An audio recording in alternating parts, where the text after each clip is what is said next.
తరుగు పేరుతో దాదాపుగా ఒక్కొక్క క్వింటాల్కు 3.5 కిలోలు ఇవాళ తీసేస్తూ ఉన్నారు. ఆ విషయంలో కూడా ప్రభుత్వం గతంలో ఇదే కాంగ్రెస్ పార్టీ నాయకులు ప్రతిపక్షంలో ఉన్నప్పుడు ఈ తరుగు విషయంలో ఏమేమి మాట్లాడినారో అవన్నీ కూడా సామాజిక మాధ్యమాల్లో ఉన్నాయి. మరి వారు ఆనాడు చెప్పిన మాటల్ని నేను ఉటంకిస్తా ఉన్నాను, కొత్తదేం లేదు. ఎట్టి పరిస్థితుల్లో కూడా రైతుకు అన్యాయం చేయకుండా, తరుగు అనేది లేకుండా మరి ముందుకు రావాలి, వెంటనే రైతులకు పూర్తి స్థాయిలో న్యాయం చేయాలని చెప్పి కూడా మేము డిమాండ్ చేస్తూ ఉన్నాం. దాంతోపాటు ఎక్కడికక్కడ ఒక దగ్గర కాదు, కామారెడ్డి జిల్లాలో రైతులు రోడ్డెక్కారు.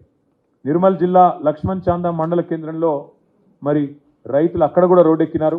తడిసిన ధాన్యం ఎక్కడికక్కడ తడిసిపోయి ఆగమాగం అయిపోతే అక్కడ కూడా రైతులు రోడ్డెక్కి ధర్నాలు చేస్తూ ఉన్నారు. యాదాద్రి భువనగిరి జిల్లాలో బీబీనగర్ దగ్గర ధాన్యం బస్తాలతోనే నిరసన కూడా తెలిపినారు. వరంగల్ వెళ్లే రోడ్డు మీద మరి వాహనాల రాకపోకలు స్తంభించిపోయిన పరిస్థితి.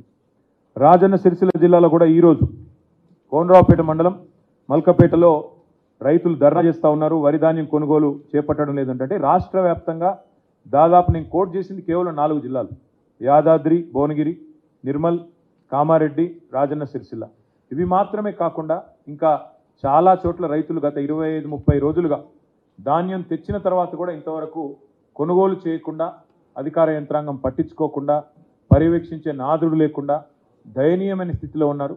ఇప్పటికైనా ప్రభుత్వం రాజకీయాలు పక్కన పెట్టి మరి వెంటనే రంగంలోకి దిగి ప్రభుత్వం తాను చేయాల్సిన పని ఫుడ్ కార్పొరేషన్ ఆఫ్ ఇండియా ద్వారా కొనుగోలు చేసి వెంటనే తడిసిన ధాన్యాన్ని కొనుగోలు చేయాలి, తరుగు లేకుండా కొనుగోలు చేయాలి, వెంటనే కొనుగోలు ప్రక్రియను వేగవంతం చేయాలని చెప్పి కూడా మా పార్టీ తరఫున డిమాండ్ చేస్తూ ఉన్నాం. ఒకవేళ ప్రభుత్వం స్పందించకపోతే తప్పకుండా రైతాంగం తరఫున ప్రశ్నించడమే కాదు, అవసరమైతే రోడ్డు ఎక్కుతాం, అవసరమైతే ఆందోళనకు కూడా పెద్ద ఎత్తున శ్రీకారం చుడతామని చెప్పి కూడా ప్రభుత్వాన్ని నేను హెచ్చరిస్తూ మరి మా పార్టీ తరఫున రైతాంగానికి కూడా విజ్ఞప్తి చేస్తూ ఉన్నాం.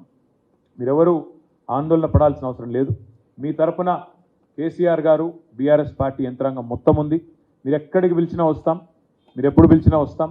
మీరు మీ పక్షాన మీకు న్యాయం జరిగేంత వరకు, క్వింటాల్కు 500 రూపాయల బోనస్ ఇస్తాని బోగస్ మాటలు చెప్పిన ఈ ప్రభుత్వం దిగొచ్చేంత వరకు, మీకు న్యాయం చేసేంత వరకు మీ తరఫున ఉంటాం.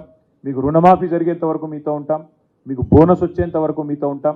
మీ తడిసిన ధాన్యాన్ని కొనుగోలు ప్రతి గింజ దాకా కొనుగోలు చేసేదాకా కూడా వదిలిపెట్టం. కొనుగోలు కేంద్రాల్లో ఈ ప్రక్రియ వేగవంతం అయ్యేదాకా కూడా వదిలిపెట్టం.